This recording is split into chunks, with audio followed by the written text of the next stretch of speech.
a technician by the name of Mike Sullivan. Bob went on to work on the backside.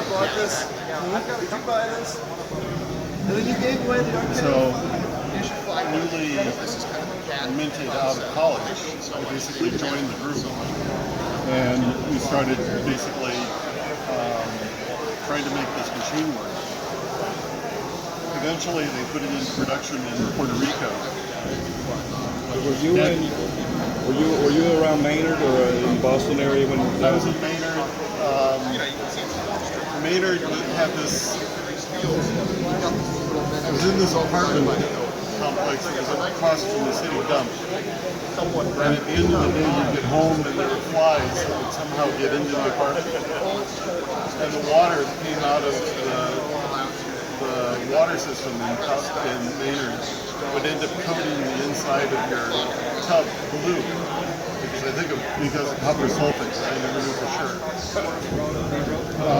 Tech used to have their own little air force to fly machines back and forth from Maynard. The initial boards that were put into production basically had little green wires running everywhere. CO wires. Yeah, CO wires. And so went down to Puerto Rico, was there for weeks. We sort of got the thing working, but we realized there was some sort of problem. So we took some boards, and they had this fresh light yield problem. So we took the boards and took the certain chips off the board and resocketed them. And then I was using ceramic acrylic glue to nail down the wires. So the sockets had a folded contact instead of machine contacts.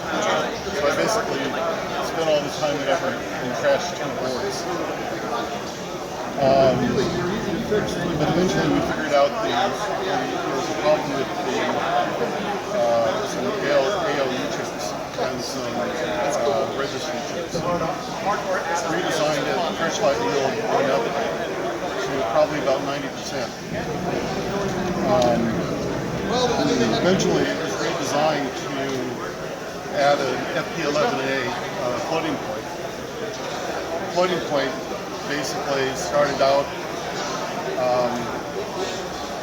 AMD and MMI sent us alu chips.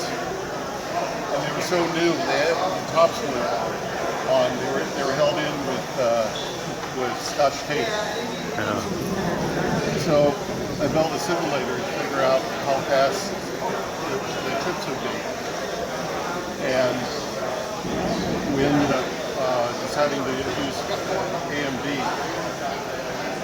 which is why you get fast chips from AMD today instead of MMI. So that's the first big sale. Yeah, we both worked at Microdata, and they were. Let him finish. I'm recording him. No, you can stay on. I need to sit down. Oh, okay. So the main architect on the FP11A was a guy named Jeff Mitchell. If you've ever seen like a big shaggy sheepdog, full of enthusiasm and just bouncing around and long hair. So basically they did that. They redesigned this machine with the faster ALU, with the over-the-top connect. That became the 1134A because they only had a limited number of characters. It was 1134A instead of 11/34. There was a guy in the group who headed the group, John Sofio, who was head of Unibus Small Avid Engineering. I think that he eventually retired as a senior VP. But at one point, the 1134 was like 40% of the gross revenues of DEC. We once calculated that it made maybe 90,000 jobs. Not bad for a first job out of school. The modification of this became the 1144. It had a commercial instruction system.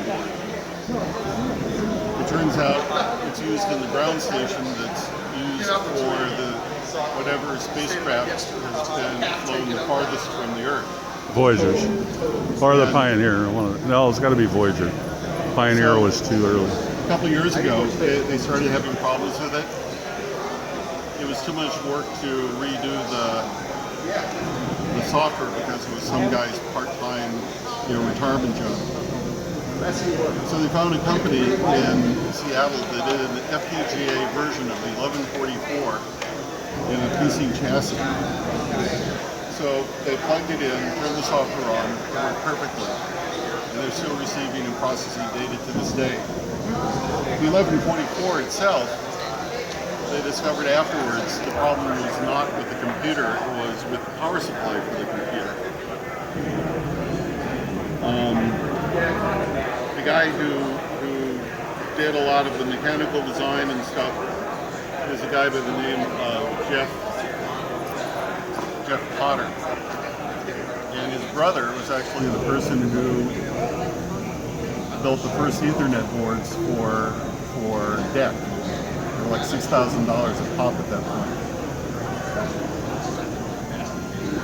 These things are so large in this format because of the density of the memory boards was so low. I think these were 4K boards at the Someone was saying this had a core memory originally, so it would have had a lower density than the single 128K that's in there right now. That's MOS.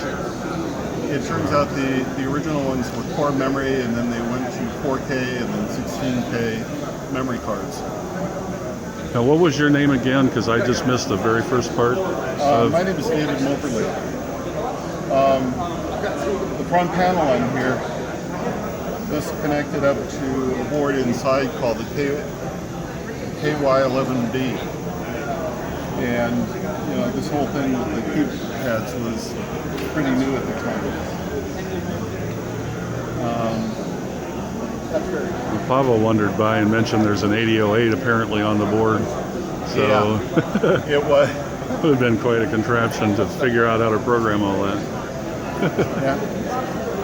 It turns out that at that time, when they did development, everything was done with, these paper terminal things. What was it, in LA something or other. But if you ever find the schematics for this thing, you'll find my name on the top page. Oh, okay. Excellent. But Thanks. were you guys at DEF CON a couple years ago? No, I haven't been up here for a show. This is the first time I've done something like this. So